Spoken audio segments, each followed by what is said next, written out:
have here is another non-native species. This is actually an invasive species called the Australian pine. This was introduced, obviously, from Australia, planted as a shade tree a little over 100 years ago all throughout South Florida. They can grow to be 100 feet tall or more, and they do make good shade trees. Usually wherever you see the Australian pine, you'll find a house nearby. But out here in the park, we've got a nice sizable one.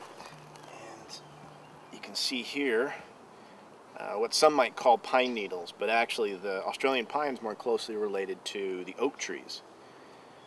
And they also have what look like little tiny cones, but these are the seeds of the Australian pine.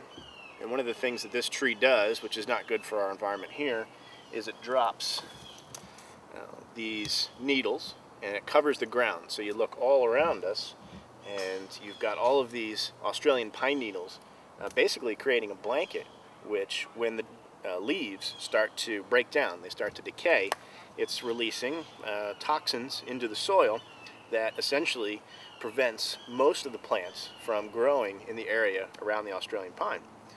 So where you have Australian pines growing, usually there's a nice open space underneath it, just like we see around this tree. Now, these trees don't do well with hurricanes though, so usually after a strong storm comes through here, the very shallow root system can't hold on, the trees get toppled over, and it allows for new plants to grow in that area.